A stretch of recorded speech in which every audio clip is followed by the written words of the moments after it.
till chapter 5, it's all Sambandha Gyan. Right? So Lord Chaitanya divided all Vedic knowledge into 3 categories: Sambandha, Abhideya and Prayojan. Sambandha Gyan refers to knowledge that talks about our relationship with Krishna, our basic constitutional relation. Abhideya is a process of attaining that lost, forgotten relation. And Prayojan is the knowledge of the activities that we are going to do once we regain that relationship. So the initial chapters talk about Sambandha. How Krishna is Supreme Personality of Godhead, the reservoir of all pleasure, Akhila Rasamrita Murti, and what else? How pure devotion service can bring about relief from all suffering, all the 6 characteristics, the knowledge of sadhana bhakti, vaidhi bhakti, all those things are Sambandha Gyan. Chapter 6 onwards we discuss about the Abhideya process. How to re-establish our lost, forgotten relationship with Krishna. So the 64 items of devotion service is telling us the methods and the activities that can help us revive that relationship. And finally, the final chapters where we talk about Bhava and Prema Bhakti, that is a Prayojan. We are waiting for that. That's our hope. So sadhana bhakti should lead to Bhava and Prem eventually. So now, as we saw last week, last week, we just saw an overview of the Abhideya thing, the 64 items. Chapter 6 just lists out the various 64 items of devotion service that we can practically follow. So there are unlimited methods, but Rupa Goswami, after going through all the various Vedic literatures, he has condensed and listed out these 64 as the most important, that a practical modern century, modern Kali Yuga person can follow. Otherwise, if we start listing out everything, then there is no time. Even this 64, we are finding it difficult to follow. So at least these 64 we should try to follow. Rest all are extra details. So 64, we saw how the first 10 are the do's, next 10 are the don'ts, and the rest 44 are other extra details, various other limbs of devotional service. So if the test, those of you, I just observed the test that you all wrote. Actually the syllabus was supposed to be only first 5. But since we already discussed an overview of, because first 5 is talking about the sadhana, Sambandha. And it's the next section. Chapter 6 onwards are altogether a different section. But something has to be a little difficult, so I thought I'll include the 6th chapter also. And as expected, many of you had trouble understanding the principles and details concept. And most of you who could not, who lost whatever little marks you lost in this section of the final question. Fifth question. But since you're all devotees practicing Krishna consciousness for the last several years, I took the liberty to assume that you must be aware of the concept. So not a big thing, not a big lack of understanding, but some little bit of minor details you had to face that. So let us begin chapter 7 onwards. Rupa Goswami is going to elaborate on each and every limb of the 64 items of devotion service. And as we saw, the first 3 are the most important, most crucial of all the 64, and the last 5 are the most potent. Last 5 and first 3.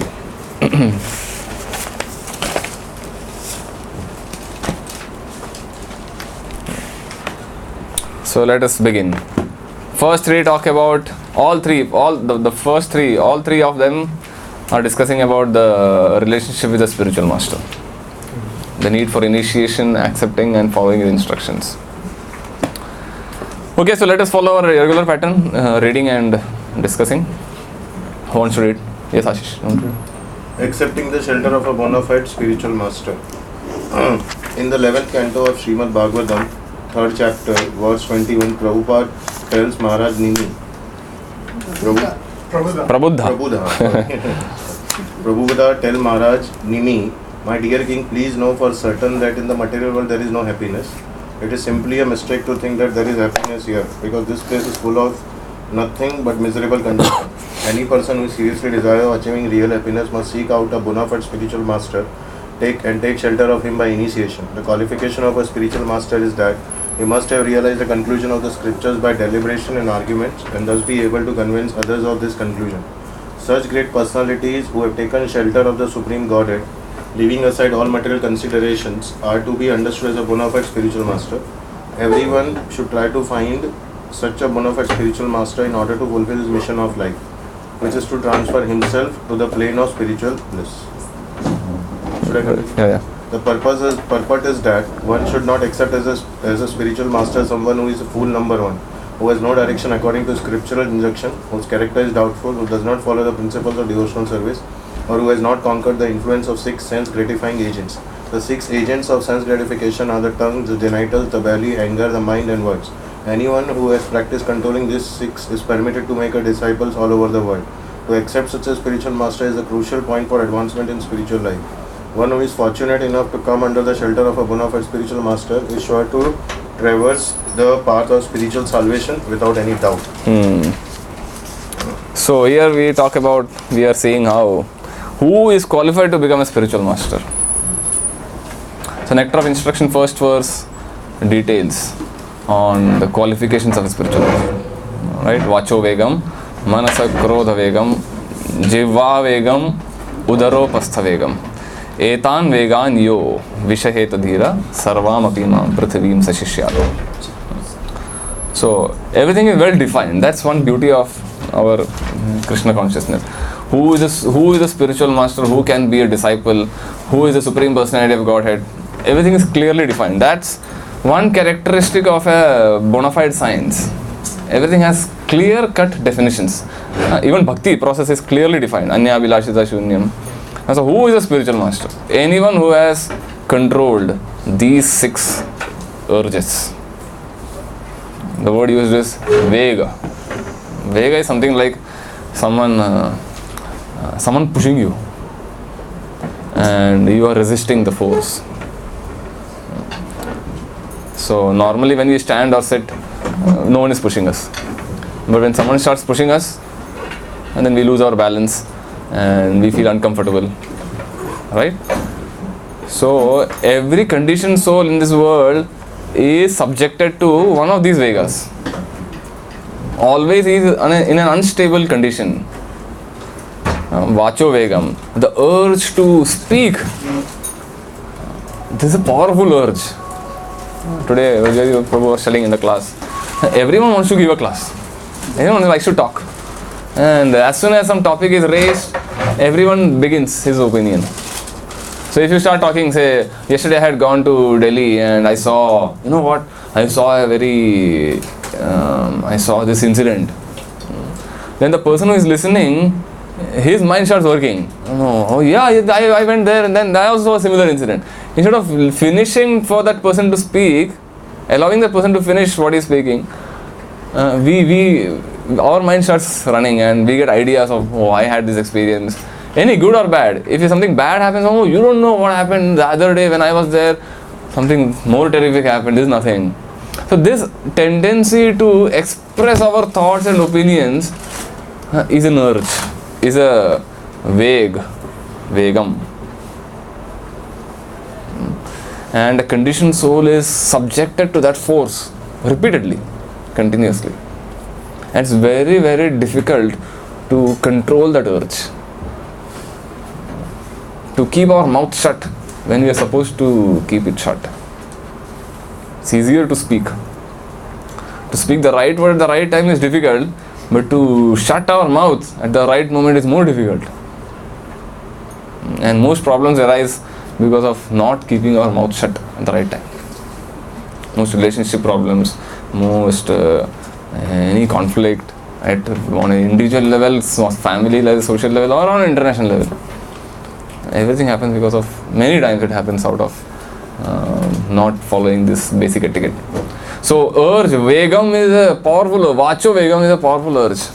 And a guru or a pure devotee, he is not subjected to that force. He is not pushed by that force of the tendency to speak and express his thoughts. And so all this, the words come out of all this screaming that happens inside our mind. So mind has unnecessary thoughts, unlimited thoughts, and the mind is screaming continuously. And this happens to be an avenue through which all these thoughts are let out into the world. People write books, so many newspapers are coming out. So earlier, in 20-30 years ago, the size of the newspaper was how many pages?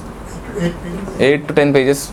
Now what is the size? Times of India? 30. And then there are supplementary Bombay Times and Suburban Plus and South Bombay Plus. And then Mumbai Mirror is there. And Midday is there.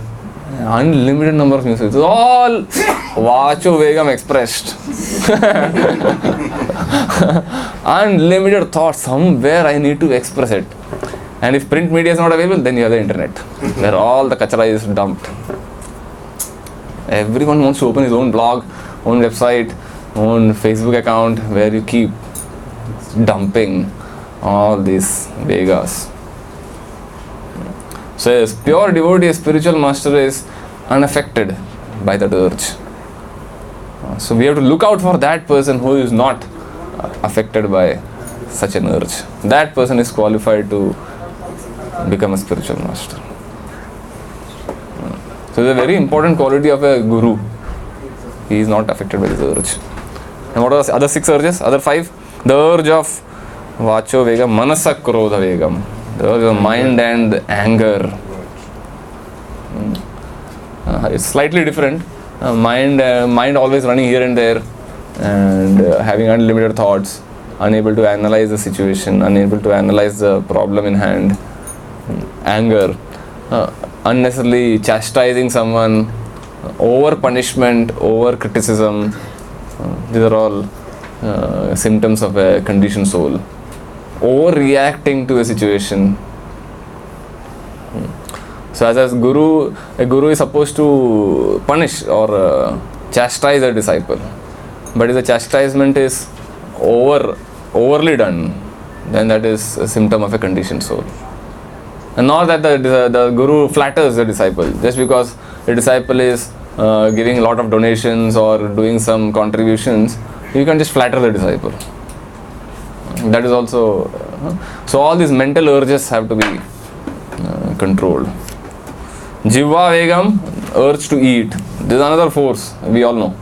We all have experienced. Urge to eat unnecessarily, overeating. It is said most of diseases that happen in this world is due to overeating than malnutrition. Malnutrition causes lesser number of deaths than overeating. So if simply by fasting on regular days, on festival days, Ekadashi days, that urge we try to control. So one of the 64 items is following Ekadashi to control the urge. So Guru is unaffected by that urge. Chaitanya Charitamrita describes Mitabhuk, controlled eater, less eater, symptom of one of the 26 qualities of a devotee. Mitabhuk apramatta manada amani gambhira karuna maitra kavi dakshamoni. Lord Kaviraj Goswami is describing the 26 qualities of a devotee. Mitabhuk. Even in I think Gita also this term comes. What is that? Nastyashnatastu yogosti nachaikantam anashnata. Na ati ashnata. Not overeating. Ashnata means eating. And yuktahar viharasya, yukta cheshtasya. Controlled eating, controlled sleep, controlled recreation and regulated. Regulated eating, sleeping, work and recreation. This is how you remain free from miseries. Dukkha. If everything is regulated, then we are free of miseries, bodily miseries. And the urge of the genitals and belly, tongue, ujiva, udaropas, stomach and the genitals.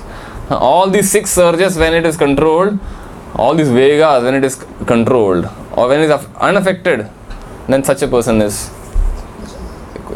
qualified spiritual master. So we have to look out for a sadhaka is supposed to search out for such a person who can lead one back to God. So a guru, most religions, especially in the Western religions, you don't find the concept of guru. You have Christians accepting Jesus as a spiritual master and Muslims accepting Muhammad, and that's it.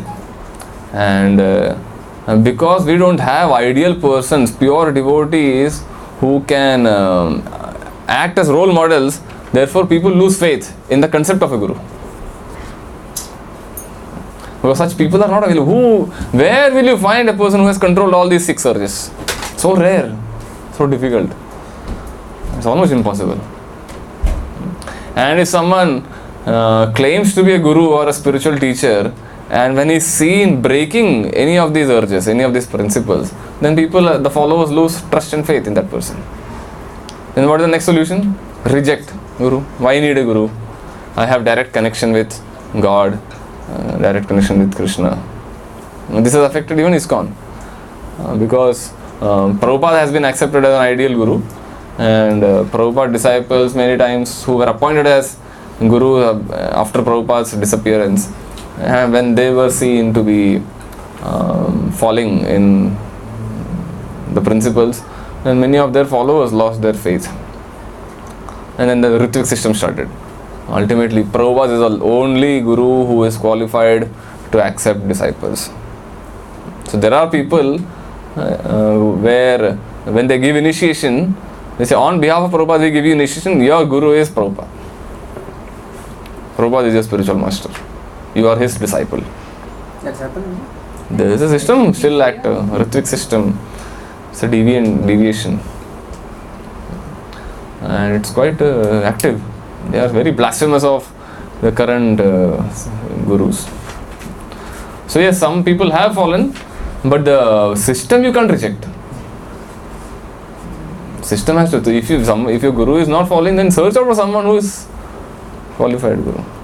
We have that devotee, Bhakti Bhagat Maharaj. His earlier name was Mridang Prabhu. You know that? South African? Given Sunday feast. So I think it was he only. He had a spiritual master, he was a disciple, and then that master fell for some reasons, could not follow, and then he accepted someone else, and that person also left, and then third. So he was looking for where can I find one Prabhupada quote that at least where Prabhupada says there is no need to accept a guru. And he reread Prabhupada's book, and then he couldn't find where Prabhupada is sanctioning no need to accept a guru. And again he accepted. I think Giriraj Maharaj is now his spiritual master. So you can't overrule the system. Need for guru is there, and it is essential. One of the most important element of sadhana bhakti. So it's very rare. Uttam Bhakta, Uttama Adhikari, devotees are extremely rare. Millions, out of millions you will find one or two. But if you are sincere, then by Krishna's mercy you get a spiritual master, and then by spiritual master's mercy you get Krishna. All we have to do is be sincere, and then we will be taken. Paramatma will direct us to the right person. So for those who have not accepted initiation, it is strongly recommended that we aspire for initiation. And our system is very simple. Just chant 16 rounds, follow the 4 regularity principles, be attached to a counselor system where cultivation happens, and then the counselor will recommend. That's our system that we follow in this temple. And similar systems are there in other ISKCON centers. Any questions on this point before we move ahead? When Prabhupada wrote books, not find anything, how Ritvik philosophy came out, on what basis? Who? How Ritvik philosophy came out, on what basis? There is no basis. This is you already told. What you told now that when that ISKCON gurus were falling, means 1977 Prabhupada left. You already told that. Means 1977 Prabhupada left. So at that, from that onwards till 1995, it was a very crucial period. Means there was ups and downs. And you already explained this.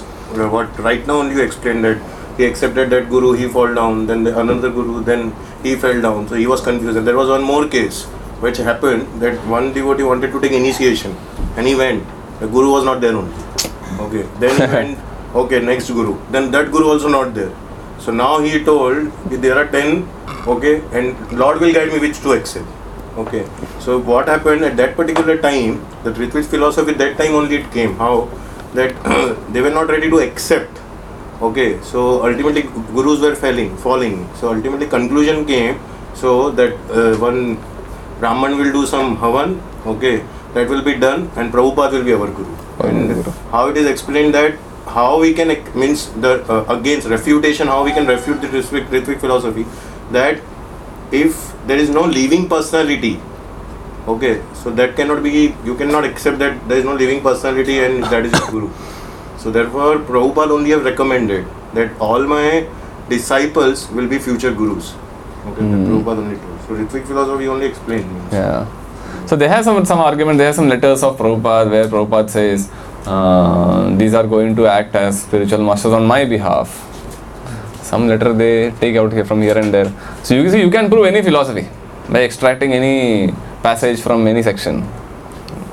So any deviation can be established and the right philosophy also can be established. So from this, but the drawback here is Prabhupada is the last member of the parampara. The parampara doesn't continue.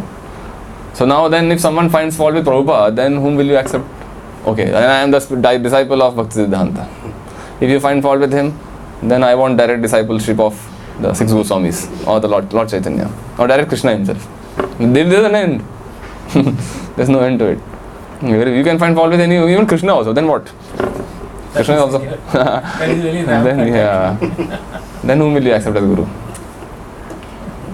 So the problem with this logic is the parampara ends at some person whom you have trust. But the system is parampara should continue, Guru parampara should continue. Also, Prabhuji, I've seen Ritwiks in Bangalore especially, they're actually falling down from the regulative principle. They're not able to, because they don't have a live model, role model to be followed, who can instruct them directly. So people are finding it even to follow regulative principles until you don't have a guru. It becomes very difficult. Yeah. And the risk is if you don't have a living person, in the sense, I mean, if you say living and then is Prabhupada dead, that is the question asked. But person who is manifest in front of you, if such a person is not accepted as a guru, then it's easy to interpret instructions of Prabhupada. You can take excuses. Yeah, you can make so many excuses. Oh, Krishna says like this. So you need a person who is there to present the previous Acharya instructions according to time, place and circumstance right now. Guides you properly. Yeah. So Krishna spoke so in that case we can accept Krishna also as Guru. But then Krishna appeared 5,000 years ago, so much time lag has happened. Someone has to present it now. So Prabhupada also 30, 40 years back. His instructions have to be presented now. Right? So even our Guru, we may have a Guru also, but then we need Gurus, senior members who can explain to us. So every point you need a connection, intermediate link. Someone gives you example. Guru is like a magnifying lens. So you want to see an object, distant object, a star or a planet. So if you look at it with your naked eye, then you can't see clearly. So what do? You put a lens, a telescope, and then it appears magnified. When you put one more lens, it appears still more magnified. The more the number of lenses, more clear is the object. Right? So Guru, instead of blocking your view of the object, he makes the object more clear and provides the details. That's how Guru is supposed to work. That's the nature of a real Guru. Okay, let us go to the next. So these discussions are important. Please feel free to share your thoughts and personal experiences, because this is a main critical part of our practice 64 items of devotion service. Yes, bro. Yeah. Accepting initiation from the spiritual master, receiving instructions from him. Sage Prabuddha continued to speak to the king as follows. Sage Prabuddha is one of the 9 Nava Yogendras. In the 11th canto, there is a discussion between King Nimi and the 9 Yogendras. Nava Yogendras, they are called. So, in Karabajan Muni, Prabuddha is there. Who else? There are many, so 9. So Prabhupada is one of the sages who is discussing with. So Nimi is asking questions and these sages are answering. So one question ka answer is Prabhupada speaking. This is one of the Nav Yogendras. Yeah, one of the Nav Yogendras. Sage Prabuddha continued to speak to the king as follows. My dear king, a disciple has to accept the spiritual master not only as spiritual master but also as the representative of the Supreme Personality of Godhead and the Super Soul. In other words, the disciple should accept the spiritual master as God because he is the external manifestation of Krishna. This is confirmed in every scripture, and a disciple should accept the spiritual master as such. One should learn Srimad Bhagavatam seriously with all respect and veneration for spiritual master. Hearing and speaking Srimad Bhagavatam is the religious process which elevates one to the platform of serving and loving the Supreme Personality of Godhead. The attitude of the disciple should be to satisfy the bona fide spiritual master. Then it will be very easy for him to understand spiritual knowledge. This is confirmed in the Vedas. And Rupa Goswami will further explain that for a person who has unflinching faith in God and the spiritual master, everything becomes revealed very easily. So this is this verse. What is that? Acharyam mam vijaniyam. Krishna says an acharya is not different from me. You should understand that acharya is mam vijaniyam. There is no difference between me and a bona fide guru. So therefore we have to respect the guru as good as Krishna. We have that Mangalarti song, Sakshad Haritvena Samasta Shastrair Uktastatha Bhavyate eva Sajji Kintu Prabhurya. Sakshad Hari, so Guru is Sakshad Hari, as good as Hari. In the Leelamrita you find that story. In the early days when before Prabhupada gave the first initiations. In the first initiation ceremony there were 11 candidates. So before he announced, so there was a Monday, Wednesday, Friday program happening, the Gita classes every evening at the 22nd Avenue storefront. And after, I think it was 1 year or maybe less than 1 year, and then Prabhupada said, so now that you have become serious, we will have initiation ceremony. And then he announced a date. So on this day we will have initiation. So what is initiation? Then people start asking questions. So he just gave one line definition. Initiation means you accept your spiritual master as God. And then Prabhupada left the room. And all these disciples the devotees who were sitting there, they were confused. They said, Swamiji just dropped a bombshell and left. So what is the bomb? Because all these days he was saying, anyone who says I am God, he is a dog. Is a Dog. okay. So Prabhupada's philosophy, anyone who says there are so many gurus claiming to be God, I can do this. So anyone who claims he is God, he must be considered a dog.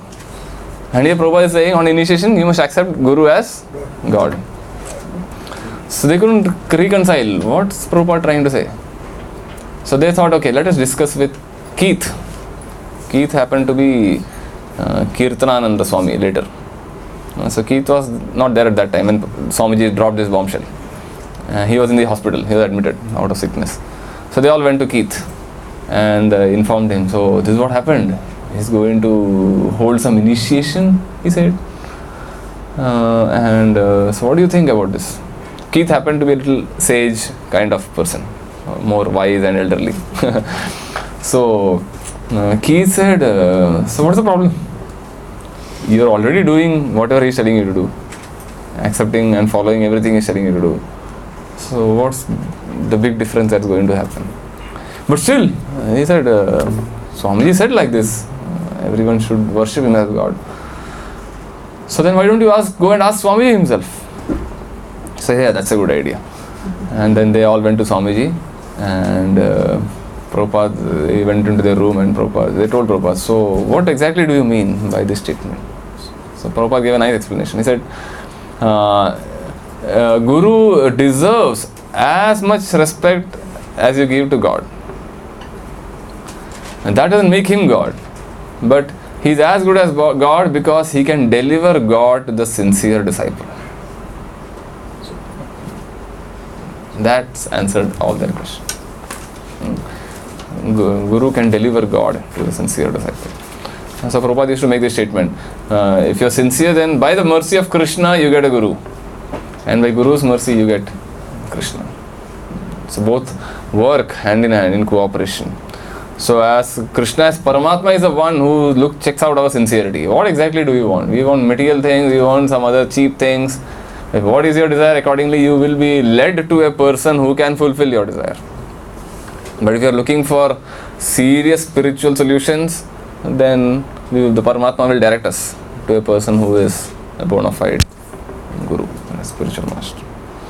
And that's how it works. Chaitya Guru, Paramatma is described as Chaitya, located inside the heart. Chitta. Okay, any comments? So Guru should not say that I am God. Means Guru should be respected on the platform of God. Yeah, Guru doesn't demand. He doesn't say I am God. But that the duty of a disciple is to respect him and worship him as good as God. Also, one more statement. I mean, I read somewhere that if you don't accept him as God, then you will not be able to follow him. If you don't accept a spiritual master as God, then you will not be able to follow his instructions as he says. You will tend to kind of argue with him. Yeah. It is a pre-qualification, no? Just to, if you want to go to Golok Vrindavan and do service to the Krishna, it's not that easy. If you are not practiced here, how you can go and do service there? It's a pre-qualification basically. It's a training ground. If at all we go back to Godhead, then how to deal with Krishna? How do you handle him? How do you respect him? Some practice has to be there here. So Krishna is not going to come directly in front of you to give you training. So he sends Guru. So how you deal with Guru is how you are going to deal with Krishna once you go back to the spiritual world. And if you disrespect Guru, then we are disqualified from entering into the spiritual world. Because then you will disrespect Krishna also. There, in the spiritual world.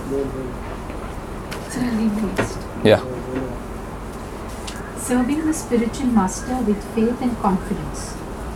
Regarding accepting initiation from the spiritual master, in the 11th canto of Srimad Bhagavatam, 17th chapter, verse 27, it is stated by Lord Krishna, "My dear Uddhava, the spiritual master must be accepted not only as my representative but as my very self. He must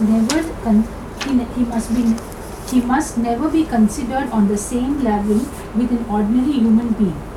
One should never be envious of the spiritual master as one may be envious of an ordinary man. The spiritual master should always be seen as the representative of the Supreme Personality of Godhead, and by serving the spiritual master, one is able to serve all the demigods." Cultivating and developing trust and faith and confidence in a Guru is the biggest challenge for a conditioned soul.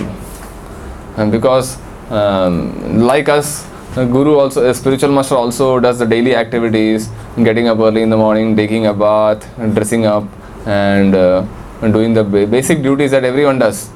And so we are unable to notice how this person is extraordinary, special. Therefore, it is advised that don't go close to a Guru or any advanced person, because we will misunderstand his divinity. We won't appreciate his superior position.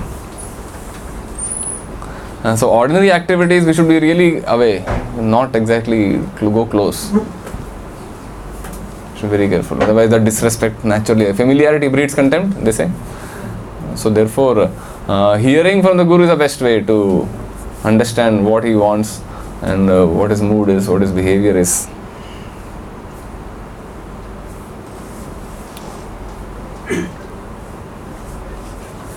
And if you notice any one mistake, then we will try to connect it. Oh, it's not so big.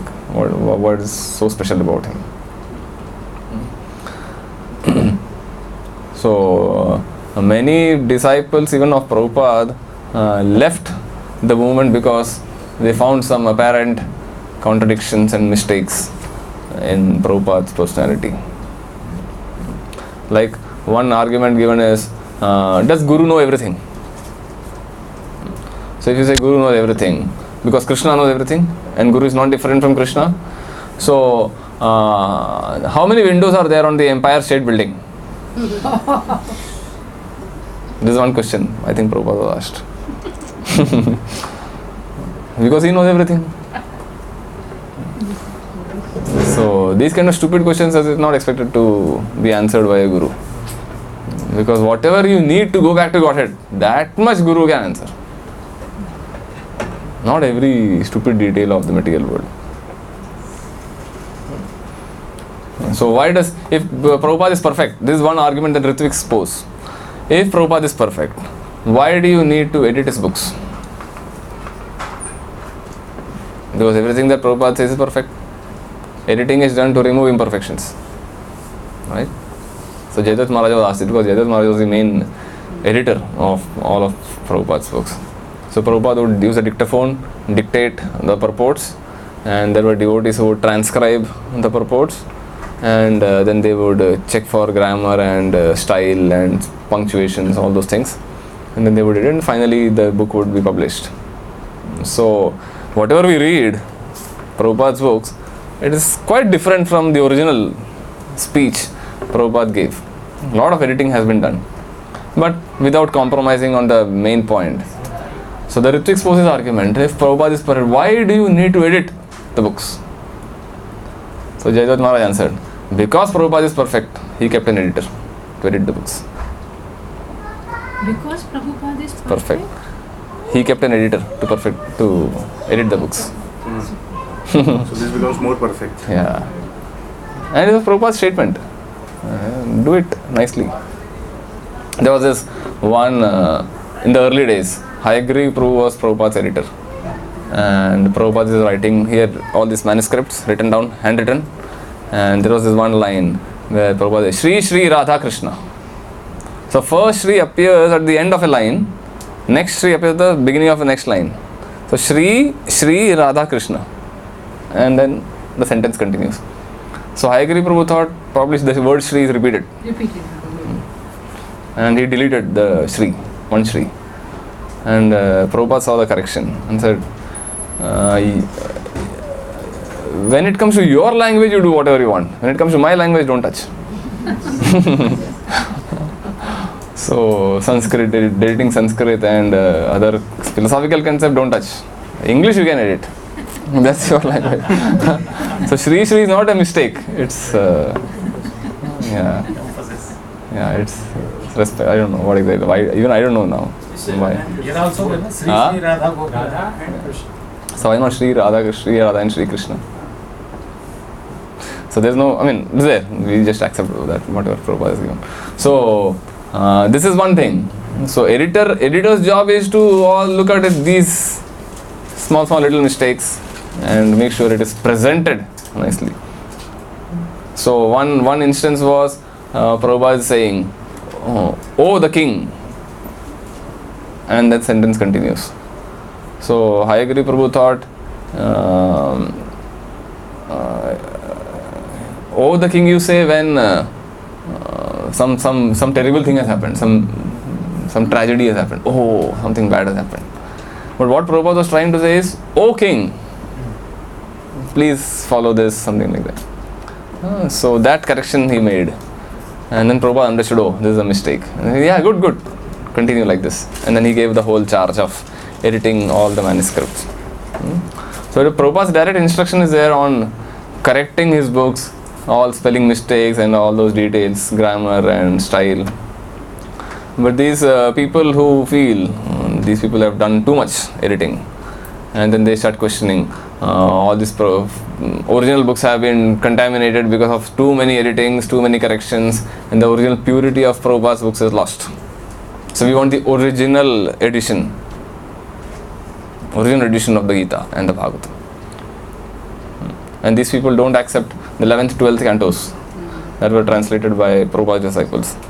So till those books that Prabhupada has translated, 10th canto, 14th chapter, and then rest they distribute Krishna books, not the 11th, 12th canto, because they don't trust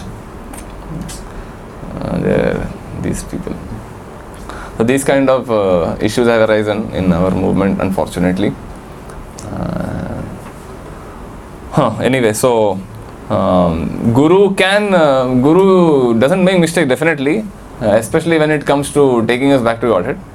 But all these small things that are in relation to the material world, we assist. The disciples' duty is to assist, and that is an opportunity to render service to the Guru. So we should take it as an opportunity to render service and assist the mission of the Guru, not see them as imperfections in Guru's character. Is that clear? Okay, let us go to the next. Following the footsteps of saintly persons. Following in the footsteps of saintly persons. In the Skanda Purana, it is advised that a devotee follow the past acharyas and saintly persons, because by such following one can achieve the desired results with no chance of lamenting or being baffled in his progress. The scripture known as Brahma Yamala states as follows: if someone wants to pose himself as a great devotee without following the authorities of the revealed scriptures, then his activities will never help him to make progress in devotional service. Instead, he will simply create disturbances for the sincere students of devotional service. Those who do not strictly follow the principles of revealed scriptures are generally called sahajiyas, those who have imagined everything to be cheap, who have their own concocted ideas, and who do not follow the scriptural injunctions. Such persons are simply creating disturbances in the discharge of devotional service. So we have this 3 triple point check: Guru, Sadhu and Shastra. So we don't blindly follow the Guru, we don't blindly follow Shastra, nor do we blindly follow any scripture. All 3 have to be confirmed. So whatever Guru says have to be confirmed by the saintly people and the Shastra simultaneously. Only then we understand it is perfect. So this is a very, very powerful check, which is available only in our Vedic system. Otherwise, the danger is if you have full trust and confidence in one person, and if he contradicts scripture and the local contemporary saints, then we end up becoming a fanatic. Or if you don't trust the Guru and only trust the scripture, then we become a skeptic. These are 2 extremes we go by. Either you become a fanatic, total fanatic, following only one person, everything that the Guru says without thinking, applying our intelligence, or always doubting what the Guru says. Fanaticism and skepticism. The balance has to be obtained. That's the reason Prabhupada for this topic has put evidences, so that to refer to this Sastra. Yeah. Evidence regarding devotional principles. But isn't it that this is surrender? Okay, when you surrender, you cannot lose your mind. Who said? I found it very difficult initially to surrender. But the moment I stop using my logic, it's very easy for me to surrender. That is true. Intelligence can become a barrier on the path of surrender. But we can use the intelligence to understand why the Guru is telling certain thing to do. That is okay. That we should not give up. That application of intelligence should not be given up. So if intelligence is stopping us from surrendering, then yes, it could be a barrier. So all this checking whether Guru is bona fide or not, accept him or not, that analysis can be done before we accept initiation. But once we accept initiation, then all this things have to be kept aside. But still, applying intelligence to understand the instruction and how much to apply, to what degree to apply, all these things are not forbidden.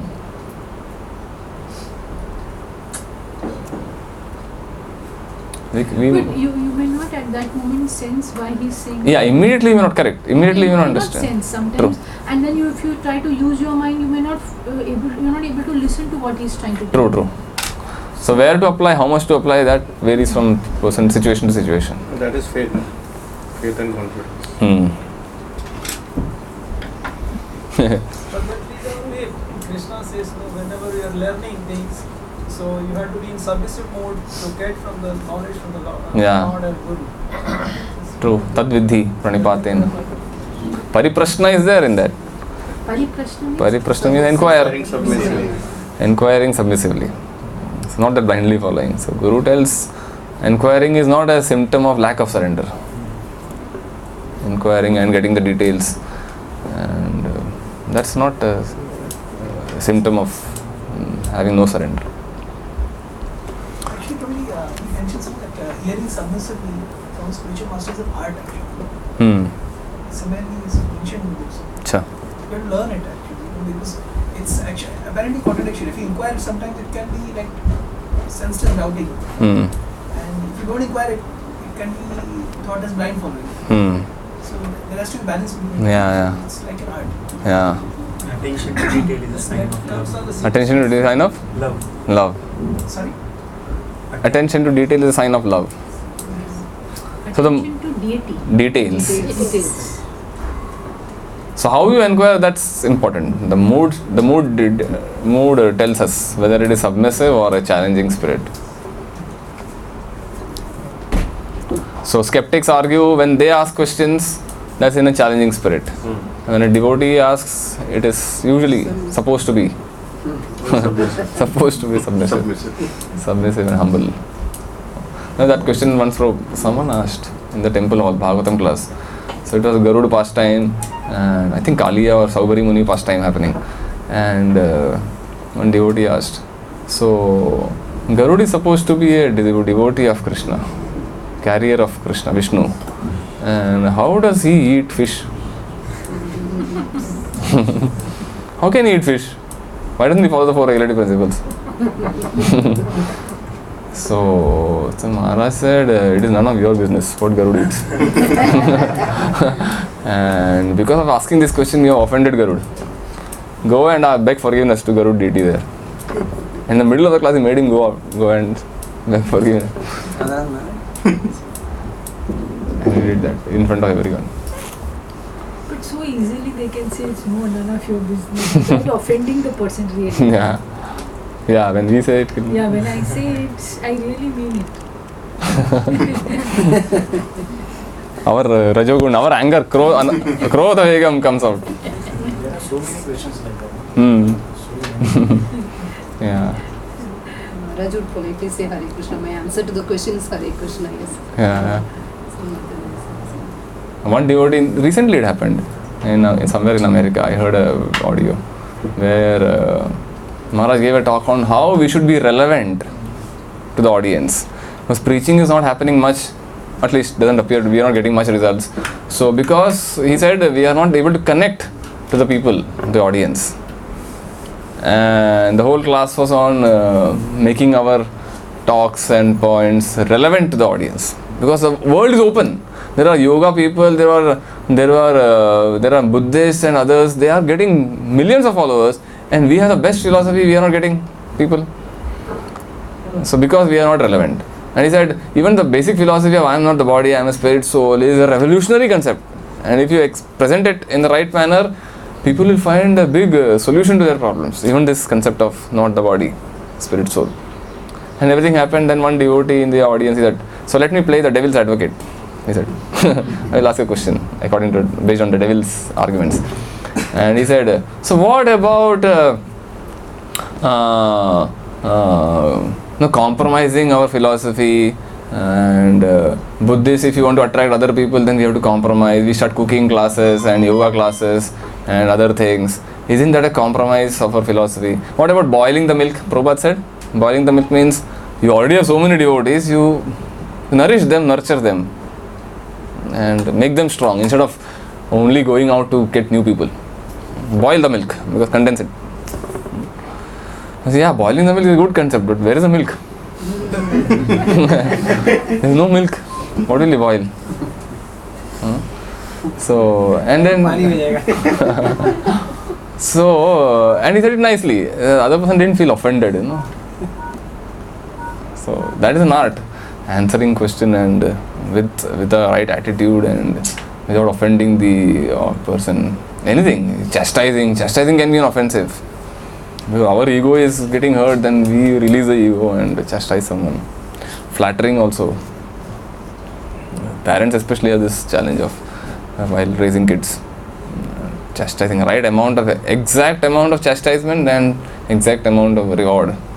It's a big challenge. Okay, let us continue. In this connection, an objection may be raised by those who are not in devotional service and who do not care for the revealed scriptures. An example of this is seen in Buddhist philosophy. Lord Buddha appeared in the family of a right great Kshatriya king, but his philosophy was not in accord with the Vedic conclusions and therefore was rejected. Under the patronage of Hindu king Maharaja Ashok, the Buddhist religion was spread all over the India and the adjoining countries. However, after the appearance of the great stalwart teachers Shankaracharya, this Buddhism was driven out beyond the borders of India.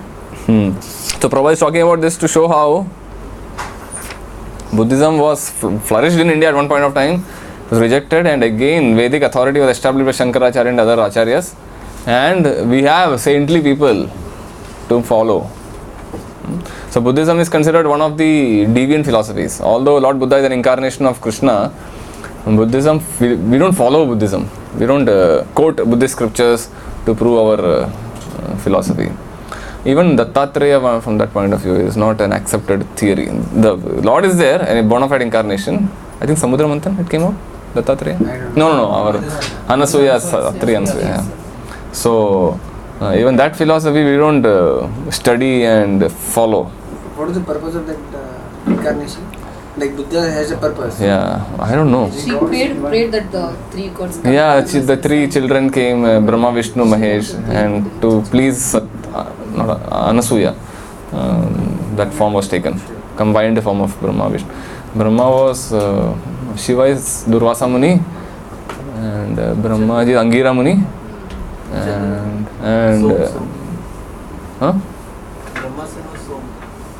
No, but the three deities, who are they? Dattatreya ka three deities? Durvasa, Angira and... right? Soma? Achha. Okay.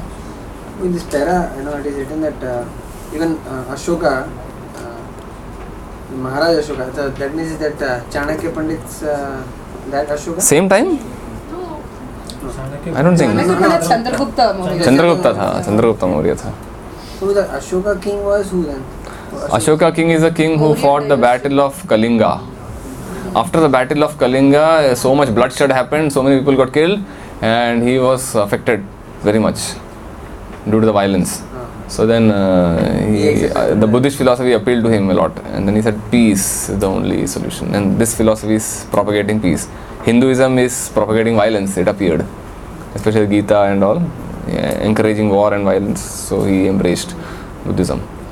And by his influence, the whole India became Buddhist. And it's really surprising how Buddhism is least seen now in India. Shankaracharya was such a powerful acharya, he drove away all the Buddhists outside of the borders of India. Yeah, actually they are on the border. Hardly any available. The so-called Buddhists are all mediators in India. They are hardly Buddhists, far away from Buddhists. Even in the outside of India, where you don't find anyone practicing Buddhism. But Buddhism is getting popular in the West because of its non-violence principles, especially in today's times of war and terrorism. And these things are attractive to the people. So Shankaracharya drove away, and then he established impersonal philosophy, and then Ramanuja and Madhvacharya came, and finally Lord Chaitanya came and established Achintya Veda. Shankaracharya lived only for 30 years. 32, yeah. 32, no? 30 years ago, Yeah. Yeah. short period. And he established 4 main temples, Badrinath, Dwarka, Jagannath Puri and Rameshwaram. 4 important centers of Shankaracharya. 4 dham, 4 dham. Huh? Peat. 4 peat, yeah. Imagine if there is no media that time, nothing. And still, We travel from south to driven north off from Himalayas. India. Yeah. When one person is speaking in one corner and hardly anybody was seen him. Not one corner, he did travel all over India. We did travel. Yeah. He traveled a lot. Purity also, that is.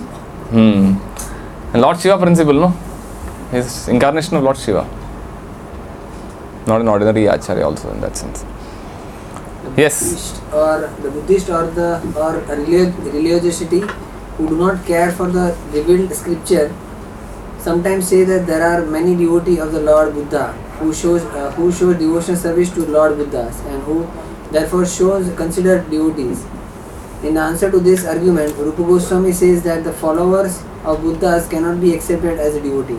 Although the Lord Buddha is accepted as the incarnation of Krishna, the followers of such incarnation are not very advanced in their knowledge of Vedas. Thus, to study the Vedas means to come to the conclusion of supremacy of the personality of Godhead. Therefore, any religion principle which denied the supremacy of the personality of Godhead is not accepted and is called atheistic. Atheism. Atheism means defining the authority of Vedas and decrying the great acharyas who teach Vedic scripture for the benefit of people in general. So in Chaitanya Charitamrita you find this conversation between Lord Chaitanya and the Bhattaharis. I think Bhattaharis were Buddhist, no? In the South India tour he met this Buddhists and there was a conversation between Lord Chaitanya and the leader of the Buddhists and not Bhattaharis, so I think Buddhists, and they gave him a plate of food that contained flesh.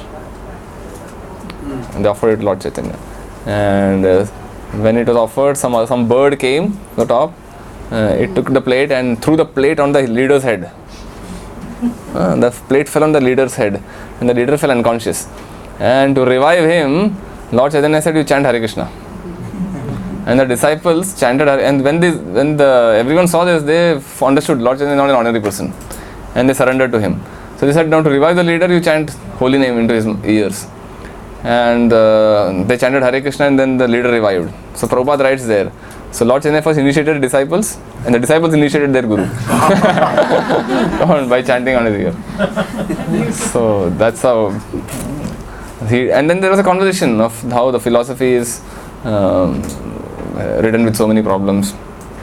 So besides the main 5 conversations that we find in teachings of Lord Chaitanya, Prakashan, Saraswati, Sarvabhauma, there were some minor conversations. One with Chand Kazi, this Buddhist, and then some Muslim scholars during his tour. So all these conversations there where philosophical discussions happen, and the problems in that philosophy is highlighted. So Chand Kazi ka cow killing ka, all those things are brought out. And the Tattvavadis are there in Madhva, Udupi area, that also there is a conversation. So these small conversations are also very important, where you find argument, how to argue about deviant philosophies. Quite interesting. Yes. Actually, you mentioned about Islam. Whatever is written in your scriptures is all wrong. Chaitanya Mahaprabhu himself says. Yeah, he says that. And the Chand Kazi also admits our scripture is full of faults. I didn't get what you said. What? What scriptures are full of faults? Yeah. Quran and Islamic scriptures. Not our scriptures. No, that's what I'm thinking about. Yes. Lord Buddha. Huh? I feel you're okay with it, so I said, what is it I need to understand? Actually, our scripture, Narad Muni condemns Vyasdev. He says, all the scriptures that you have written before Bhagavatam, they are all inferior, he says. Not full of faults. It's all inferior. Now write the Bhagavatam glorifying Krishna. So everything is all categorized. It's hierarchy is there. Not everything is on the same level and then you can study everything on the same level. There are spotless Purana, the Bhagavatam and the Gita, and then all the inferior scriptures, the Purana, the 3 modes, books in the 3 modes. And it's meant for different students, different classes of people. So if someone who is on the 10th standard PhD level, he doesn't need to study all these basic books. sacrifice and please the demigods, worship the demigods and get all these results. No need to go through all those. So in that sense, it is faulty. All these Puranas. Cheating, dharma projita kaita wo na. Bhagavatam kicks out all cheating religions. Any religion that encourages you to obtain material benefits is cheating religion. So in that sense, it is faulty. Yes. Lord Buddha is accepted as an incarnation of Krishna in the Srimad Bhagavatam, but in the same Srimad Bhagavatam it is stated that Lord Buddha appeared in order to bewilder the atheistic class of men. Therefore his philosophy is meant for bewildering the atheists and should not be accepted. If someone asks why should Krishna propagate atheistic principles, the answer is that it was the desire of Supreme Personality of Godhead to end the violence which was then being committed in the name of the Vedas. The so-called religionists were falsely using the Vedas to justify such violent acts as meat eating, and Lord Buddha came to lead the fallen people away from such a false interpretation of the Vedas. Also the atheists, Lord Buddha preached atheism so they would follow him and thus be tricked into devotional service to Lord Buddha or Krishna. That's interesting. By worshipping Buddha, they are also coming back to the path. Accepting an authority. Accepting some authority. Although they rejected the Vedas and the demigods and Vishnu, but because they are following Buddha, they are accepting authority. Inquiring about eternal religious principles. In the Naradiya Purana, it is said if one is actually very serious about devotional service, then all of his purposes will be served without any delay.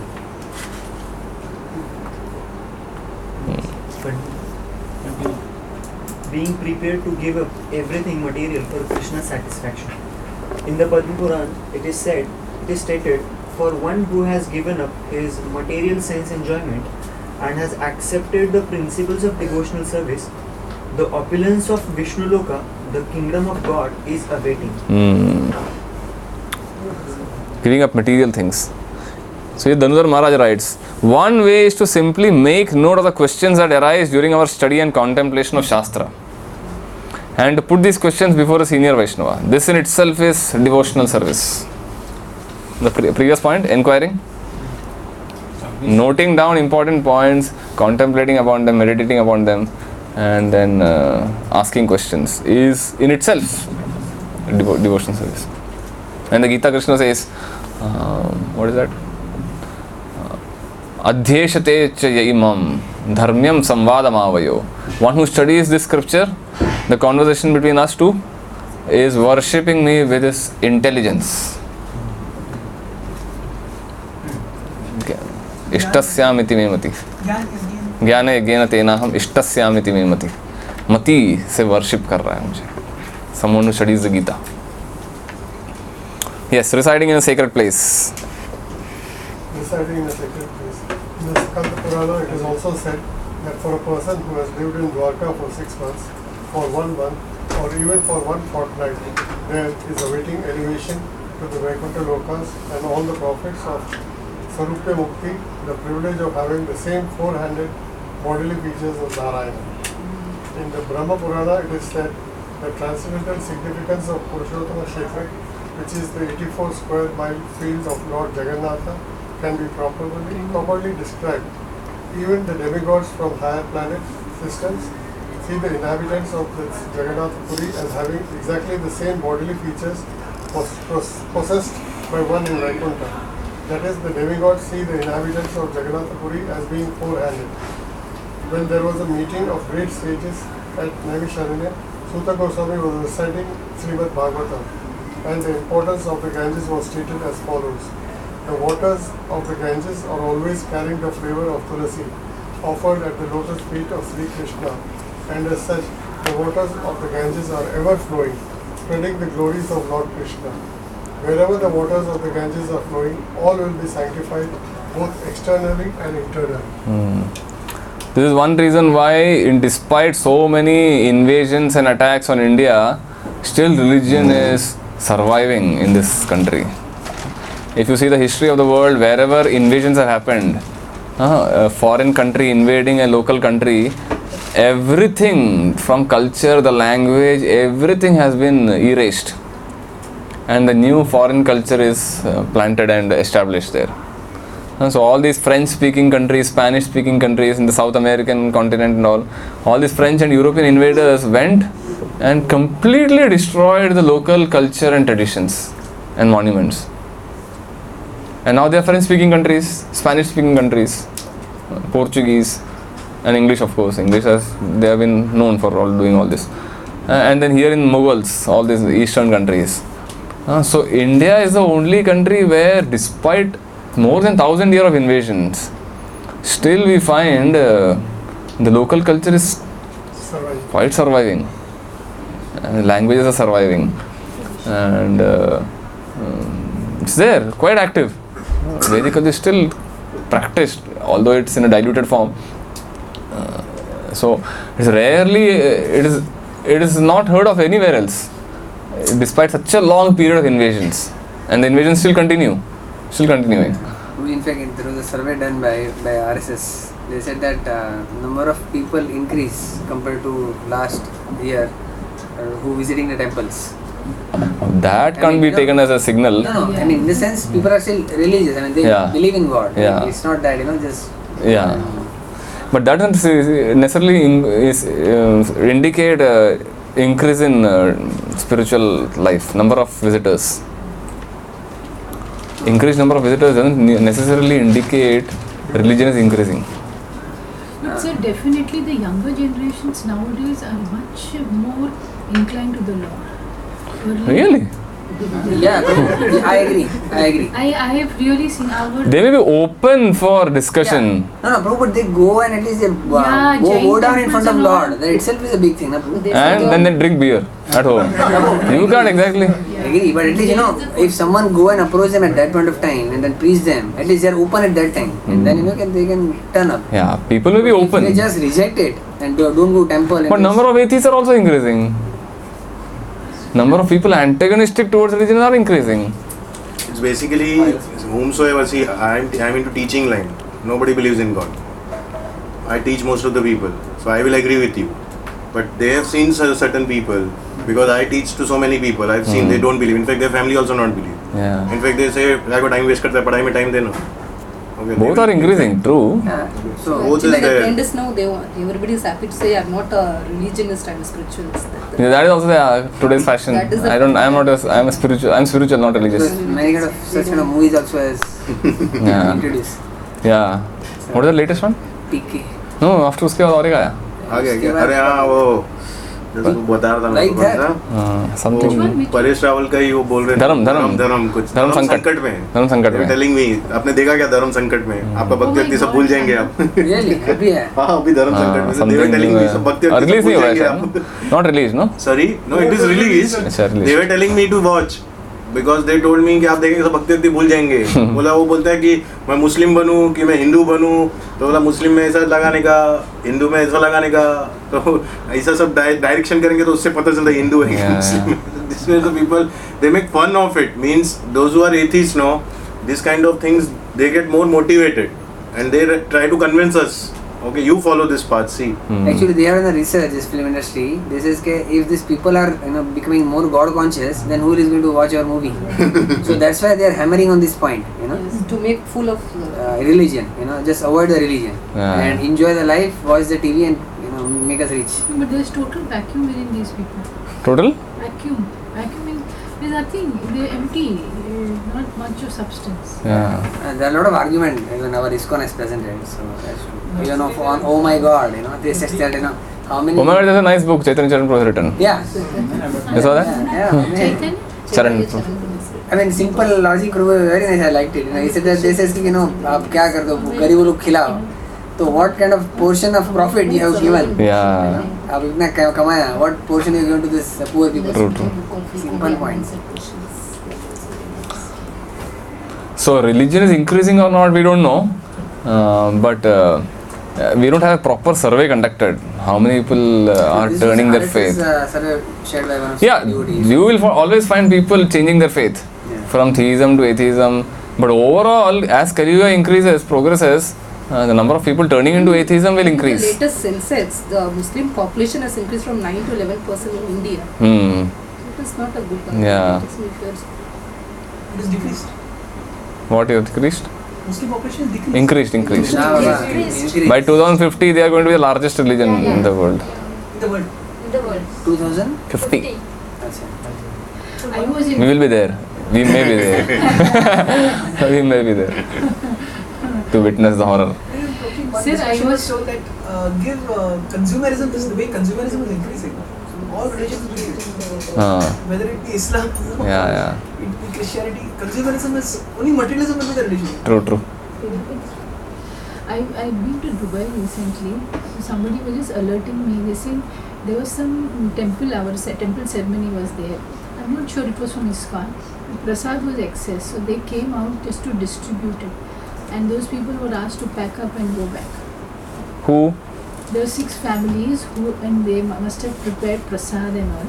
It must have been excess. So they may have come out on the streets to give it offer to people. Now that's a Muslim country. So offering that prasad was not accepted. They were asked to leave the place immediately. Totally 6 families. Who are distributing? Where? Yeah, Dubai is like that only. Dubai Muslim country. Dubai is quite open. That's it. No, sir. I was informed. Sure. It's not true. I mean, these people, they just alerting me that don't do something. Radical. No, it is Muslim country. But at least devotees are quite freely practicing. No, but you can compared to practice others, in your house. Yeah. Sir, you're supposed to do it indoors. Indoors. These people Outdoor are you can't go. Chinmaya mission. They are from Chinmaya mission. They are allowed to do it in the indoor. Nothing you can do it outside. Outside No you process, can't go. no procession, Otherwise it will nothing. Recently, I read an article on Dandavats. Turkey, revolution happening in Turkey. Our devotees doing kirtan. They are invited for university programs. They do direct kirtan programs, yoga sessions, and they distributed Prabhupada's books in Muslim-dominated country. So, yes, people are open if you present them logically, reasonably. If you whomsoever will approach them, they will go accordingly. Yeah. If atheist approach that person, he will become atheistic. But then intelligent people can understand how it is superficial, what is real, what is of substance. So if as devotees we maintain our integrity, our purity and present the philosophy humbly without any egoistic attitude, then sectarian approach nahi hai, to then people do accept. And it has to increase. There is Lord Chandana's prediction, no? Every town and village it has to happen. So in that sense it will increase. But overall Kali Yuga influence is on that, it is pushing down. People nowadays don't have time. They don't have time to listen to you. We don't have time to hear the Gita and the Bhagavad. What has become non-devotee? We have struggled reading. Yeah. No, but it's an extreme hard life. But people do have time to play the games on mobile and watch the TV. They have time, so it's priority. Okay. Where are we? Accepting only what is necessary. Next. Accepting only what is necessary. In the Naradiya Puran, it is directed, one should not accept more than necessary if he is serious about discharging devotional service. The purport is that one should not neglect following the principles of devotional service, nor should one accept the rulings of devotional service, which are more than what he can easily perform. For example, it may be said that one should chant the Hare Krishna mantra at least 100,000 times daily on his days. But if this is not possible, then one must minimize his chanting according to his own capacity. Generally, we recommend our disciples to chant at least 16 rounds on the japa beats daily, and this should be completed. But if one is not even able to chant 16 rounds, then he must make it up the next day. He must be sure to keep his vow. If he does not strictly follow this out, then he is sure to be negligent. That is offensive in the service of the Lord. If we encourage offenses, we shall not be able to make progress in devotional service. It is better if one fixes up a regulative principle according to his own ability, and then follows that vow without fail.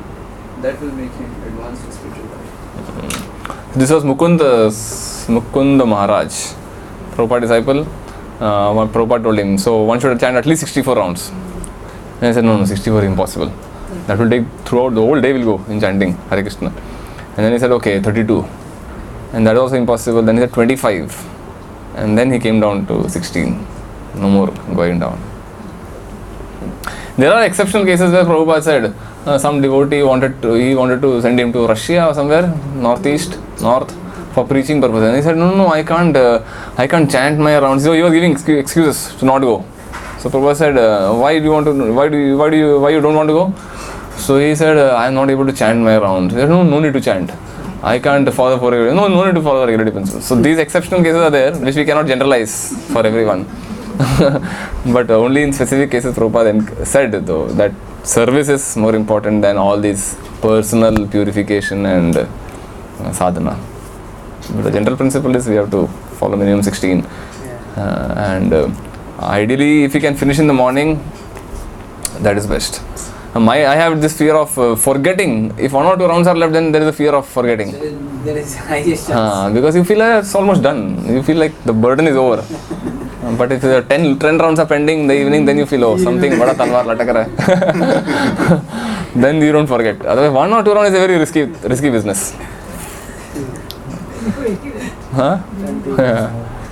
So here the point is mentioned that if you could not able to complete your 16 round, then you should make up next day. So how to understand that? If you miss out 1 or 2 rounds, the next day you chant the extra round in your 16. Sometimes it happens that your rounds are pending late night and you fall asleep. Yeah. So but then it becomes habit. That should not be habit. Yeah, that risk is there. But generally our devotees suggest that if you miss out 2 rounds, then you chant double, 4 rounds extra the next day.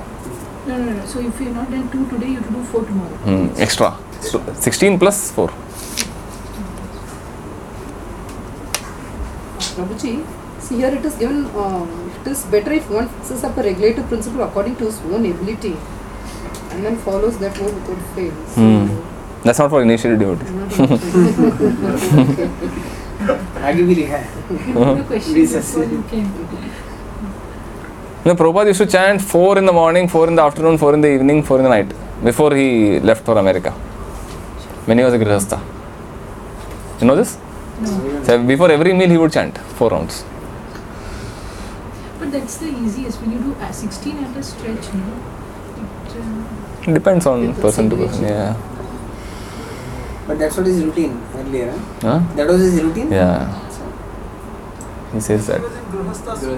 That's Yeah. what Prabhu said. Yeah, it didn't Grihastha ashram.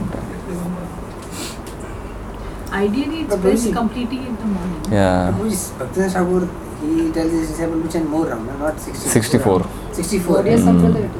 So Prabhupada at that time, he must be chanting more round. No? I don't know. No one dared to ask him how many rounds he No.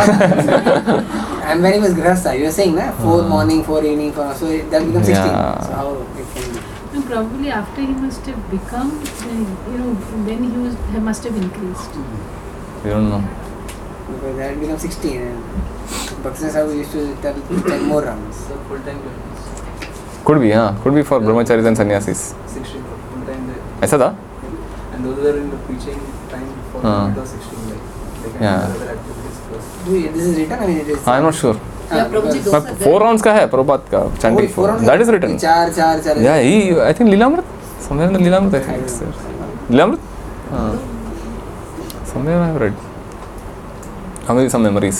Someone's memories. Have somebody asked you a question like that these 2 questions means in general that why we chant only 16 rounds, one question. The second, why we need to keep that Sakshi Mala, means keep chanting, no, why there is a need to count. Have Because anybody any time asked you such question? Means Yeah. in your college or any time means when you were practicing? True. So- Many have asked. Why keep a number so that we don't fall below a certain number? Okay. The number is minimum, Okay. not maximum. That is minimum. So to make sure you don't fall below that certain number, fixed number, therefore you keep the count. Otherwise the risk is there ना, समझिएगा कैसे कितना हो गया कितना नहीं हो गया. वही तो वो लोग बोलते हैं काय का भगवान का नाम है लेते रहने का. तो उसके बाद लेते रहो ना, 16 मार के बाद मत गिनो. Okay. That is the bare minimum. पहले उतना तो लो, उसके बाद ठीक है, हम लोग उसके बाद नहीं गिनेंगे, लेकिन पहले तो इतना तो गिने. ठीक है. And then 16 rounds recommended by Prabhupada.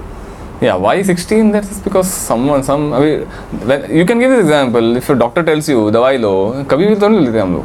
मन में आया जब ले लेंगे, सुबह आया चलो खाने के बाद नींद से उठने का चलो ले लेते हैं, मूड आ गया भूख लग रही है चलो दवाई ले लेते हैं. So it's fixed. It's recommended. Discipline means it is fixed time, regulated time. That's when you take. So this is like a medicine. Holy name is like a medicine. Aushad. What is that? There's a verse. This is Aushad Manap, mental. Treating the disease of the mind. So medicine has to be taken at fixed times, fixed regular intervals. So you can't just take when you mood aaya tabhi nahi lete hum log. Then it doesn't work. The treatment won't be effective. Someday you will take less medicine, less dosage, and someday take more dosage. Holy name more dosage doesn't have a problem, but other things, other medicines you have to be careful. You can't. It has to be regulated. So doctor advises you how much time to take, how many times to take, when to take. 16 rounds. Like no, but his question is why 16 means it. So you are given a minimum dosage. Yeah, 16. I think it comes to 25,000 names. Yeah. So Bhaktivinoda Thakur's recommendation was 1 lakh names. So at least 1/4, 25,000 a round number, round figure. Little more than 25,000 it comes to. 23,333 it is like. And yeah, something 26,000 kuch tha wo. So Haridas Thakur used to chant 3 lakh. That is 192 rounds. Somewhere I heard in the Padma Puran, I think the lifespan of a person is how many times you are breathing, that much counts of take the name of Lord. That is the reason also this count is coming. Acha? So 25,000 guys are 16 rounds, no? 16, yeah. 108. Yeah. Into 16. Into 16, no? Into 16. 16 into 16 into 108. One mantra, Mahamantra contains how many names? 16. 16 names. That's way you take. That comes to 26,000 something. Little more than 25. So Bhaktivinoda Thakur said anyone who chants less than 64 is an animal. It comes to 27,648. Yeah. So to become a human being, you need to chant 64. Then you are a human being. When my friend says we have in current situation we have time for everything. Lunch time पे लेने का, सोने का time पे, dinner time पे लेने का सब. Mala, no time, any time. Mala kirtani sadhari, any time. Throughout the day. Yeah, once you miss the morning time, then you have to drag on throughout the day. Yeah, there is no schedule, and for Mala, if you don't do that. Many devotees chant in the train, local trains and buses, right? Very difficult, especially job people. If you have a job and one of my friend he said, Virar se train पकड़ता है, church gate. आठ माला ऐसा. Yeah. क्या करें? विरार में रहता मतलब he won't reach before 10 at home, right? Yeah. Morning 8 o'clock, at least 8 o'clock you have to get up and start. You have to catch a train 8 o'clock. And Virar trains is like hell. Then how will you chant in the train? I don't know. पहले seat पकड़ लेते हैं ना. बैठ जाता ना प्रभु विरार से train निकलता है. पहले सीट पकड़. But that is all full from Vasai. I don't know. He must be getting some seat. अभी तो क्या है ना, अभी बहुत चेंज हो गया pattern. Now trains are frequent. And बहुत जगह से ट्रेन्स बनता है, बोरीवली से, बहुत जगह से. मींस दे हैड बहुत क्राउड को कंट्रोल करने के लिए बहुत कुछ किया है. But we should appreciate, in spite of all this, we have the chanting 16. That's a big thing. I know students who chant college से घर तक आया 2 माला हो गया, और फिर घर से वापस आया 2 माला हो गया, 1.5 माला हो गया, और फिर बाकी का आधा माला सीढ़ी चढ़ते वक्त हो गया. And in this way they finish count. They're 16. When I was in hostel, I had a college friend who would chant 3.5 rounds. And remaining 1/4 round or half round he would chant in other times. And he was proudly declaring, 3.5 माला बचा है. 4.5 माला हो गया है. 4.5 माला रह ले. And he would keep that mark. कहाँ पे खत्म है? No, but basically, sir, if you go halfway, you have to leave it. No, you cannot consider that as a mala. It's a big task to get them to pick up the mala. Yeah. They are picking up the mala. One boy was so frustrated with Hare Krishna, I said, it's taking too much time. I'll chant Om Namah Shivaya. That takes 2 minutes. And he did that. He chanted Om Namah Shivaya. Give up Hare Krishna. माला करना चाहिए. कुछ तो माला घुमाना चाहिए. So you find all samples in Kali Yuga. Why life has become so hectic on the go? It becomes so So difficult. nice thing again. This my friend says. Premanjit Prabhu, you should know him. Madam. Yeah. He said मारामारी दुनिया में butter bread का नहीं है, मारामारी butter का है. He said currently you need a butter. Bread you'll get it easily. People want butter. For that they are doing maramari. So it is not that hectic, but you make it hectic because you want butter. Yeah, extra luxuries and necessities you need. Ideally, if you don't have a mobile phone, you don't have a telephone, you don't have computers, you don't have a car, how much money you will save? So apart from that, even though if you have simple mobile and whatever it is, but if you keep your things normal, you can. I mean, I know Prabhu, there are so many devotees who earn 12,000 rupees in our temple. I visited their home, 12,000 rupees with son, wife and his mother in our temple. Happy. 12,000 rupees, can you believe? Actually his salary is 14,000 rupees.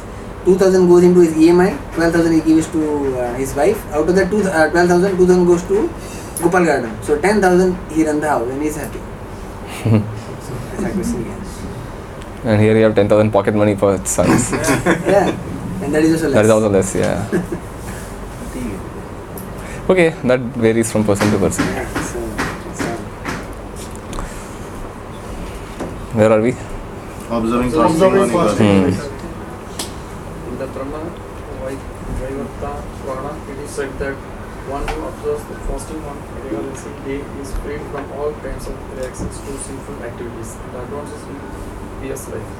The basic principle is not just to fast, but to increase one's faith and love for the Govinda, Lord Krishna. The real reason for observing fasting on Ekadasi is to minimize the demands of body and to engage our time in service of Lord by chanting and performing similar services.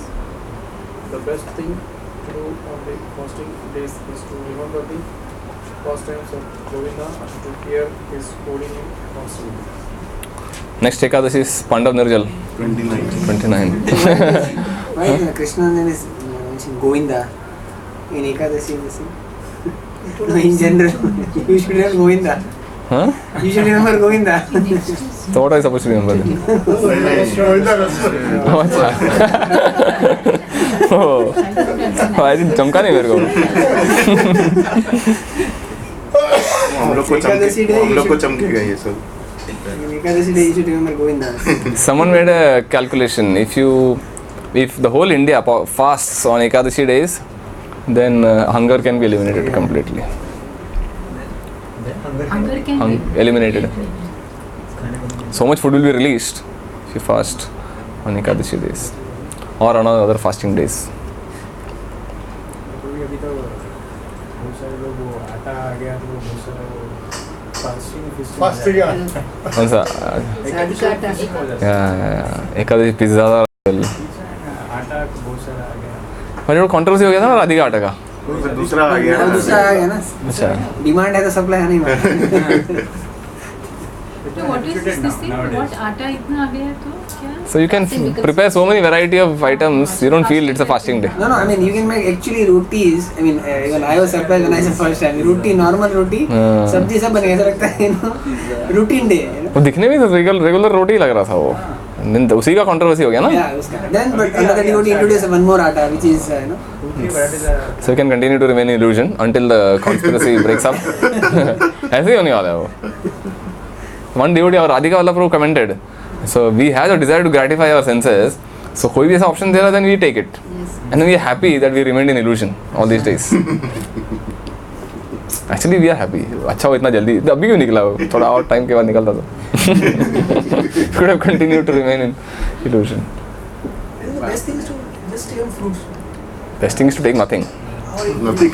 Yeah. Nothing to sir, when you're walking, nothing. True, I understand. That is the best thing I am Go saying. in the sun and all, you have stroke. We also eat. I can't. I don't do even Pandav Nirjal without water. I take water many times. At least first initial in 2 years I did, but then I don't take risk. No, but Nirjala, you do Nirjala, right? I take water. Previous was the Ekadasi is followed in the kingdom. So now the king and all the people of the kingdom, everyone is to follow sincerely. And that time also all works will be there. People are working in all different types of works they are doing. But how they were doing it and why we are feeling that we can't do it? The amount of work done by earlier days was much less. Here we are forced to work 12 to 15, 17, 16, 17, 18 hours a day. Yes. And now those days people used to work hardly. Morning 3 hours, 4 hours, maybe in the evening 3-4 hours. Yeah, fix. Morning. People would come home, afternoon. take lunch, relax, Take rest. play with their children and enjoy. Everything was there and then वापिस जाने का 6-7 बजे वापिस जाएगा. even in Prabhupada's time, Prabhupada's father, Gaur Mohan Dey, he had a cloth merchant, he was a cloth merchant. And he would go in the, he would get up. Calcutta, sir, as it is not very, people are not very hardworking. That's another point. But he would go in the early morning to his shop and come back in the afternoon, take lunch, relax, take rest, and then evening would go and then come back in the night. Huh? Huh? Nowadays there are people. Yeah. Butter का concept Yeah. So amount of work now people do is much more out of force or out of desire for accumulating things. Much more. Saturdays they don't have, Sundays they don't get off nowadays. So chartered accountants and all, right? Night 2 o'clock, 3 o'clock, what Yeah. can they And there are people who work 2 jobs. Morning, if they have a small job, then the evening they will take up another part-time job. Work from home. Yeah. This Kali Yuga make you slog like an ass, and in the name of basically economic the choice development. we make, Prabhuji. It's basically all the choice we make. No, there is All something depends. Sometimes it is forced also. It is Of course, forced ultimately it's karmic reaction only. No, it's a desire. You want higher package. Yeah. No, So it's then not. that fellow will say, okay boss, you work so and so much time, I'll give you the money. It's a profession. The profession which I am, you can make millions, and you can be, simple also. The profession which I can make millions also, but then I will not be here. Then I will be only working. Yeah, 16 rounds भी compromise हो जाएगा. It's like that. You keep working. Or Anand Prabhu tells a story. His friend was there years back. His friend suggested him, no, you come to me and we can make millions in stock market. Stock market. And he consulted with our devotees. Bhaktishastri Maharaj was there at that time, Devamrit Prabhu, and then he advised, no, don't go into this, don't fall into this trap, it's a risky thing. And then he told his friend, so I cannot come, I cannot join you. He said, you are a fool, we can earn millions of dollars, we can have a Mercedes and a good nice house in South Bombay. He rejected the offer, and then this guy went ahead and made a lot of money. And then after 6 or 7 years, that scam broke out. Ketan Parekh scam. And then he was jailed. क्या हो गया उसका हालत अभी?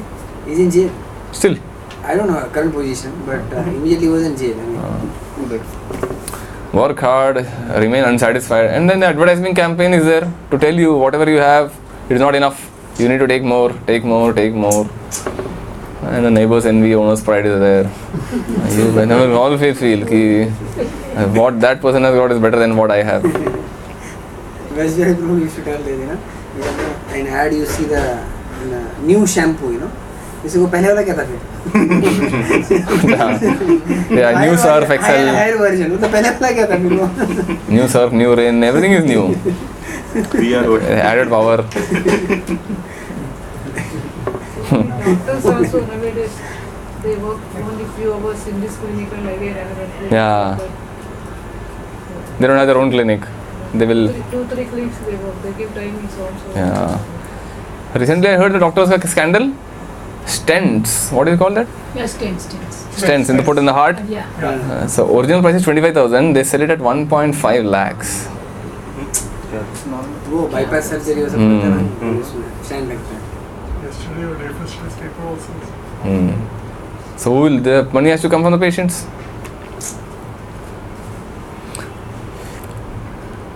Heavy karma. Heavy karma.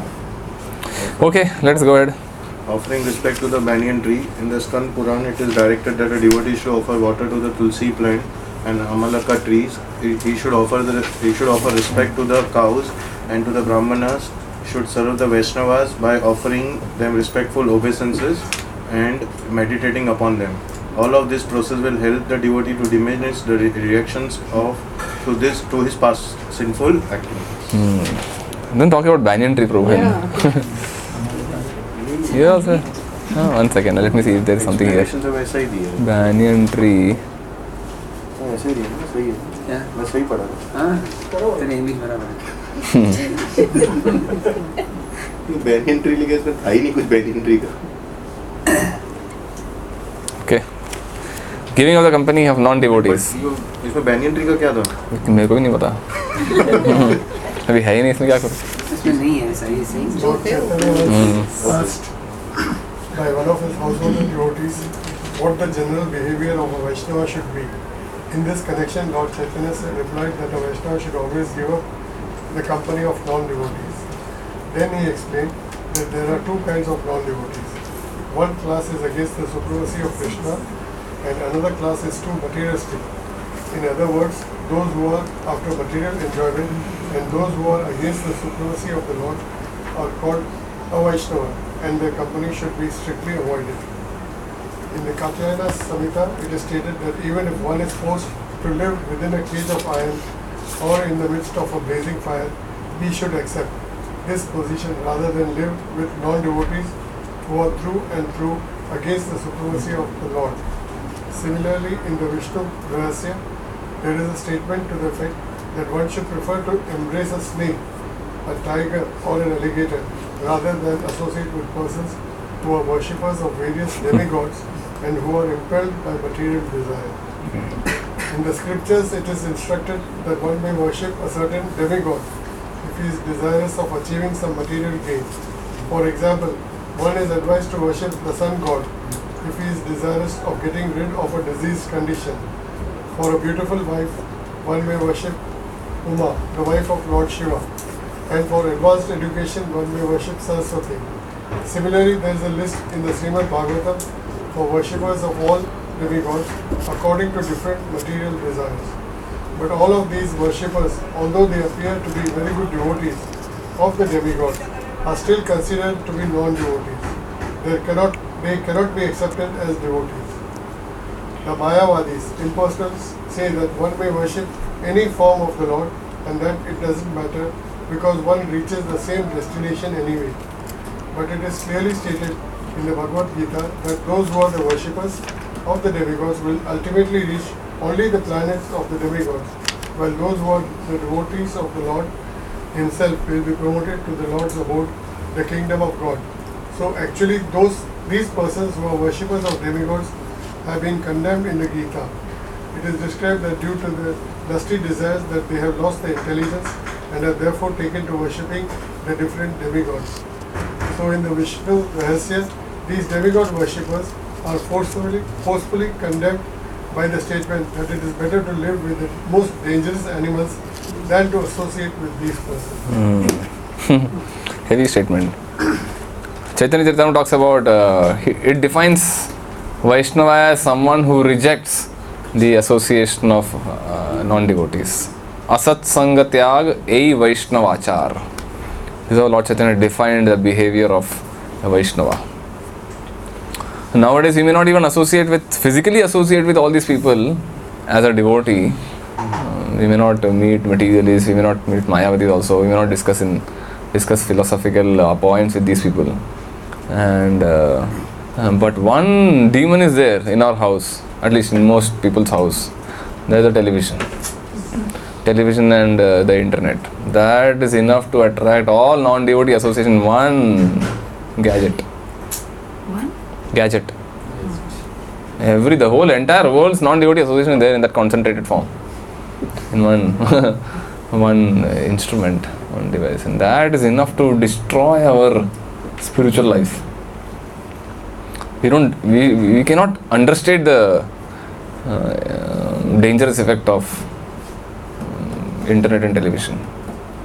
It is said what British could not do in 150 years, what Mughals could not do in 800 years, television achieved in 20-30 years.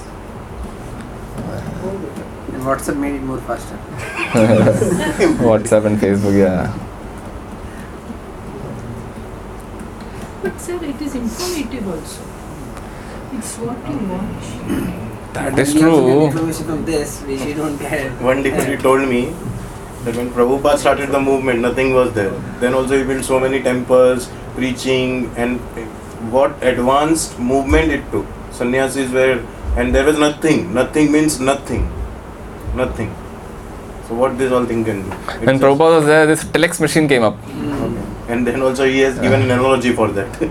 And devotee showed him, this is a new telex machine. When you type, then electronically the message is transferred. So should we get it? They asked. So no need. People will simply indulge in prajalpa if you get this. And then came Facebook. That is the hardcore practice of sharing all prajalpa. Sir, I have this thing. You have a friend. I have a friend since so many years. She's a non-devotee. We were very close. I don't know how after the movement we drifted because of misunderstanding. There is nothing still. There's some misunderstanding which is going on. Now, how do I do not go to meet her, or I do not talk to her much, or how is it now? How many, you said association with no association with non-devotee. When I do stop totally? No, you talk, you associate in the sense you don't get influenced by their habits and ideas. That's what we mean by taking association.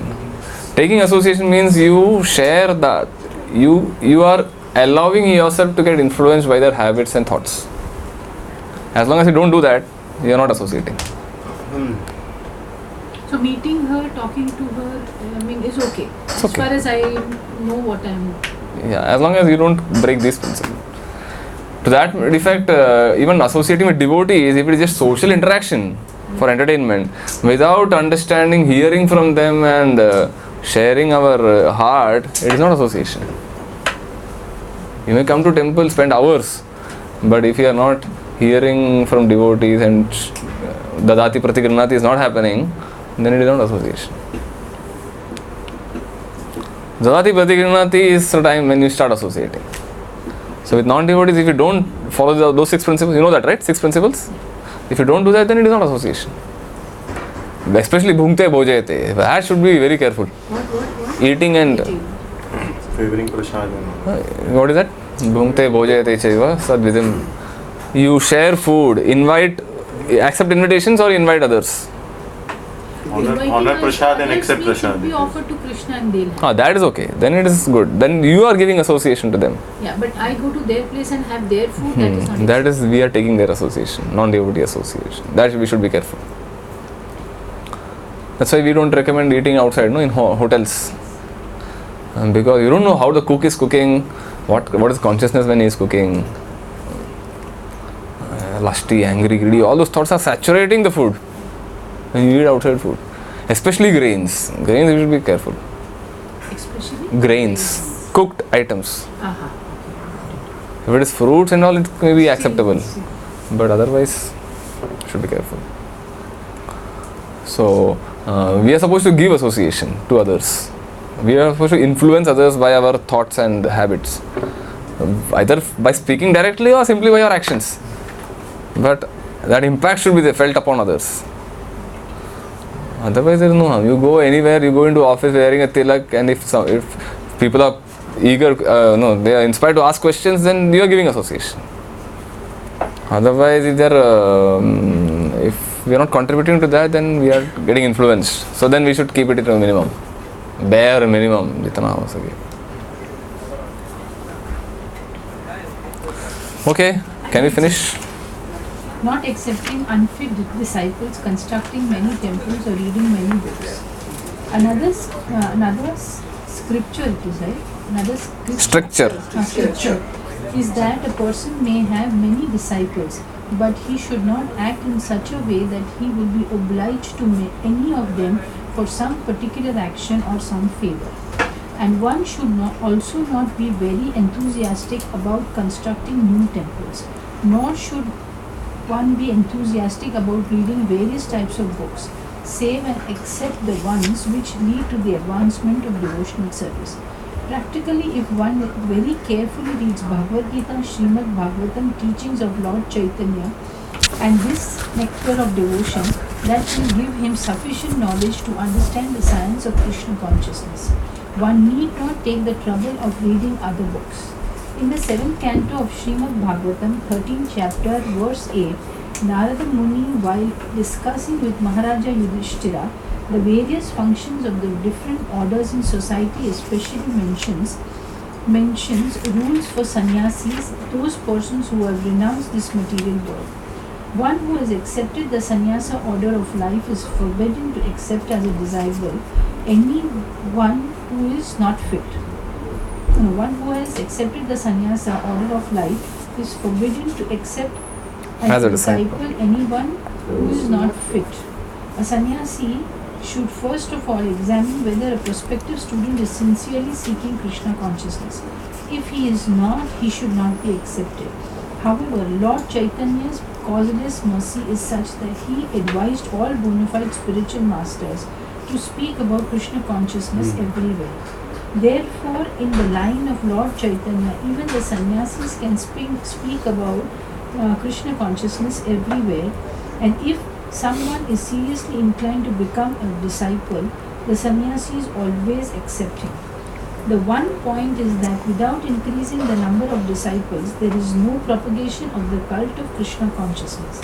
Therefore, sometimes, even at a risk, a sannyasi is in the line of Chaitanya Mahaprabhu may accept even a person who is not thoroughly fit to become a disciple.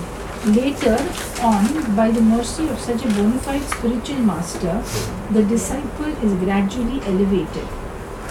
However, if one increases the number of disciples simply for some prestige or false honor, he will surely fall down in the matter of executing Krishna consciousness. One risk is when you accept a disciple, you accept the karma of that disciple.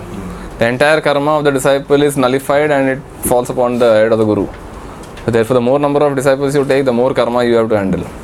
The guru has to handle. And if the guru is not capable enough of carrying such a big load, then the guru will fall. The guru falls from his position. Therefore, it is advised not to accept too many disciples. Even touching one's feet, he said, you have transfer karma. When you touch someone's feet, you transfer your karma to that person. Parents? Oh, parents is another thing. Why do you bring out exceptions? You are talking in general. No, but even taking a dust, you transfer your karma to that person who Therefore, devotees forbid. Parents. Devotees are not enthusiastic to give your dust. Give their dust to you. So, unless the devotee is senior and respectable, we have a respectful mood towards that person, then we can take. Not just for fashion. There is a big tussle, pralamba fight happening, tug of war happening when devotees try to get the dust of others' feet. We have cases where devotees have fractured their legs because of this pastime. Fractured the leg because of? Dust taking pastime. Yeah. Yeah. Agony? You don't know? There are some cases. Yeah, I know.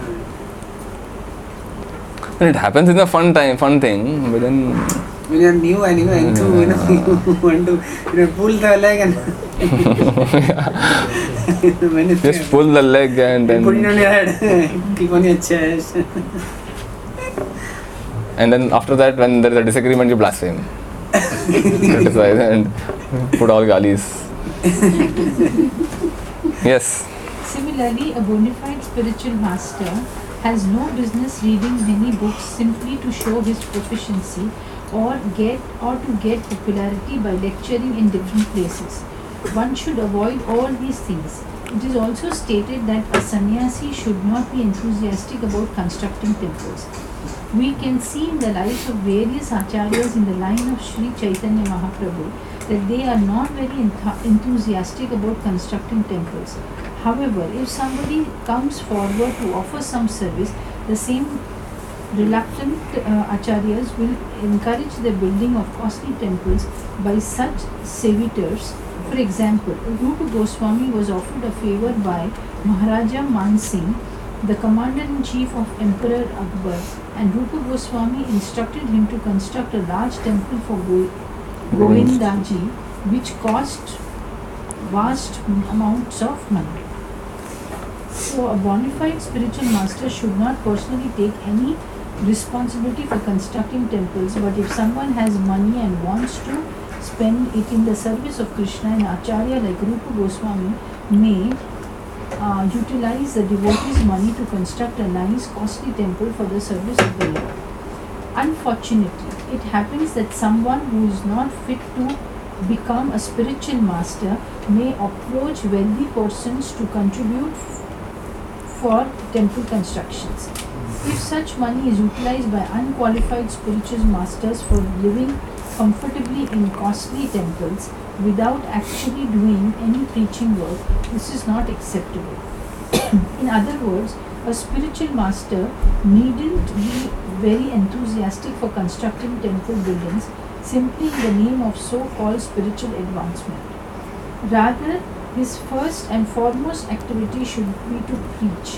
In this connection, Srila Bhakti Siddhanta Saraswati Goswami Maharaja recommended that a spiritual master print books. If one has money, instead of constructing costly temples, one should spend his money for publication of authorized books in different languages for propagating the Krishna consciousness movement. Prabhupada is giving his personal example. When he was in the Gaudiya Math, before ISKCON started, the fight broke out in the Gaudiya Math. Just few days before Bhaktisiddhanta Thakur left his body, he instructed Prabhupada that in the Gaudiya Math there is a fight going on among my disciples. There is fire in the Math, he said. So there was a temple called Bagh Bazaar in Calcutta. Huge mansion, a rich person donated the money and they built a huge temple, nice big temple. And the devotees were fighting for rooms. Which room I will get, which quarters I will get. And they forgot the preaching mission. So Bhaktisiddhanta Thakur advised Prabhupada that if you ever get money, you print books. I would like to break down this temple and sell the bricks and publish books. Because the fight was going on among disciples. So therefore Prabhupada is giving that example, not to construct costly temples just for the sake of reputation and fame and name. Yes, straightforwardness in ordinary dealings and equilibrium in loss and gain. These are all 2 points, huh? The previous one was 3 points in the 64 items. Not accepting unfit disciples, constructing many temples, and reading many books. The 3 separate points in the 64 items. Reading many books is also not recommended because when you read a book by an author, you are taking association of that person. His thoughts and ideas will influence us. So it's like hearing from that person, reading any book. Yes, straightforwardness. So you were saying reading not many books when Srimad Bhagavatam and Bhagavad Gita was No, outside the devotional line. Outside the non-devotional book especially. Unless you are forced in your profession, you have to read magazines and newspapers. That's another thing. But bare minimum. There's a book called How to Read Better and Faster by Norman Lewis. Nice book. I recently got it. Awaken your giant within. Awaken your Hanuman within, Arjun within, everything's there. But this book is a good one. How to read better and faster. It teaches you how to skim through the pages, grab the essential points and go ahead. Yeah, skip the rest. So the technique is, you may have one whole book, but you finish the whole book and get the real thing, what the author is trying to say. And not waste your time in reading the details and the statistics and all the things. So purpose should be clear. What I want from the book, get the essence, and then so newspapers you finish it off fatafat. Magazines you finish fatafat, and then don't waste time too much. You said who is the author? Norman Lewis. Good book. And it teaches you exercises, how to read this, how to increase the speed of reading and comprehension. So initial average speed is around 230 words per minute. And after you finish the course, it can go up to 450, 500 words per minute. So you ignore the unwanted things. Prabhuji, but Prabhupada Swami recommended lavish deity worship. Yeah. So why constructing the temples, right? So therefore, as long as we are focused on the purpose of the temple to attract newcomers, to attract devotees, so that they become Krishna conscious, then we need temples. But if you build a temple and preaching is forgotten, and then the members start fighting for different thing, then the risk is there. Therefore, it is recommended don't go into too much lavish construction of temples. Even in ISKCON, there is this trend of building huge temples, and many times The whole energy is spent in maintaining the temple. And the preaching is affected. That risk is there. Even today is that there. You have temples, a huge temple is there and hardly 3-4 devotees, resident devotees. And then you have to employ pujaris, pay them salary, and cleaning the temple. It's all a big headache. Where's the time to preach then? Yeah, so in the real sense, the devotee should be like Dabira, Khalsa and Shakira Malka. I didn't get you.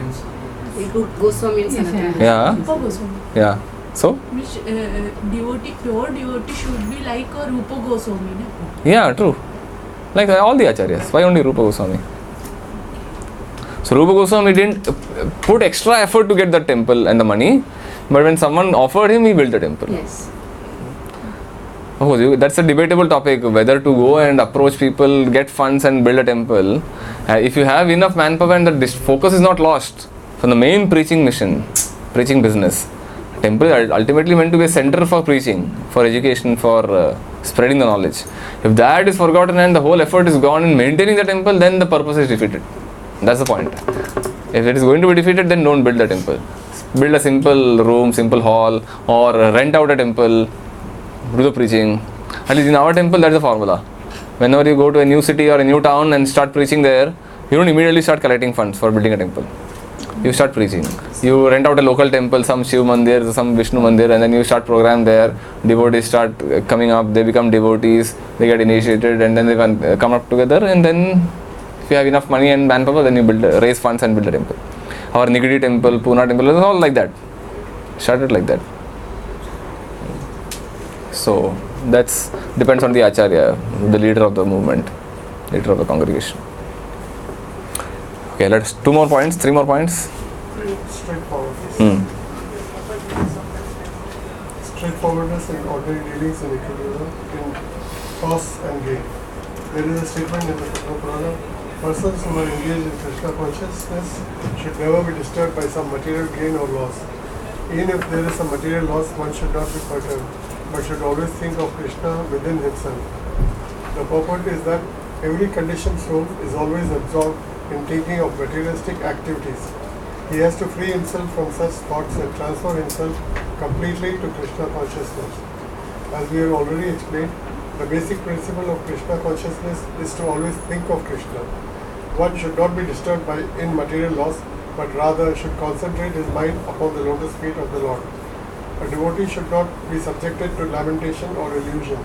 There is the following statement in the Bhakti Purana: within the heart of a person who is overpowered by lamentation or anger, there is no possibility of Krishna being manifested. Straightforward is a simplicity, means without duplicity. Straightforward doesn't mean we become harsh and rude.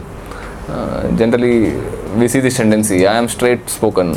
मैं मुंह पे बोल देता हूँ without any reservations. I speak out. It's my nature, and we justify our harsh speech by saying I am straightforward. We should be careful about that. Straight and polite, that is the art. Otherwise, in the name of humility, we don't speak up. That's another risk. Being humble and too humble, and then we don't share our thoughts. That's another extreme. And when we do share, it's harsh, rude. So straight and polite, that's the balance. And equilibrium in loss and gain, this is the whole Gita section is there, where Krishna is talking to Arjuna about Sthita Pragya. Not affected by loss or gain, heat and cold, dukkha and sukh, all those things are there. Yes, the demigods, not to disrespect them. Demigods, one should not neglect to offer due respect to the demigods. One may not be a devotee of demigods, but that does not mean that he should be disrespectful to them. For example, a Vaishnava is not a devotee of Lord Shiva or Lord Brahma, but he is duty bound to offer all respect to such highly positioned demigods. According to Vaishnava philosophy, one should offer respect even to an ant. So then, what is there to speak of such exalted person as Lord Shiva and Lord Brahma? In the Padma Puran, it is said Krishna or Hari is the master of all demigods, and therefore he is always worshipable. But this does not mean that one should not offer respect to the demigod. This is a challenge for especially newcomers who have been worshipping demigods, Ganesh Puja, Shiv Puja and all those pujas, and then you come to Krishna consciousness and you hear that Krishna is the supreme personality of God and there is no need to worship. And then that transition, that's a challenge. We fear, what if something happens, if the demigod is displeased and if something bad happens, will Krishna protect me? So we can continue respecting, but no need to take out extra time of puja and worship and fasting on all this Monday to Saturday, all those fasts. We need not do. Weekly fast for each demigod, all those things are non essential. And this is a symptom of surrender. Not worshipping only Krishna and giving up all the worship is a symptom of Sarvadharman, a partial symptom of giving up all other religions and worshipping only Krishna. How many of you were worshipping demigod before? Really? I'm a Jain. My father is so, he said, how can you go to ISKCON? And I have a lady who stays, she's a very old lady, she's from the Jain temple. She sees me and she tells my father she's coming to the ISKCON temple. And then? But then when I stood up for myself, I very quietly stood up. He accepted me. You are Gujarati Jain or Marwadi Jain? Gujarati Jain. They are very hardcore. Difficult. Jains are in general quite stubborn, no? Yeah, they don't. Very stubborn. Very. Because they also have a similar thing. ये इतना करेंगे, ये मंत्र करेंगे तो you will get so much benefits. Like how we say. No, they feel this is a Uch, Jain is a higher. Why going something Same. like What that? we speak, no? If we chant Hare Krishna, just like the same. Everyone feels like that. Yeah. So that's the same Jain philosophy. follow Buddha philosophy. What they follow? Jain follow Jain philosophy. No, bro, They have the philosophy. Jainism, yeah. Came from a Kapila Dev who was Not Kapil Dev, Rishabh Dev. Rishabh Dev, yes. 24th Tirthankar is the Jain, the Mahavir, no? Mahavir Jain. No, I didn't continue because I cannot read the Pali, that language. I cannot understand. Then there is so many things which I disagree. So that is how I came to. Very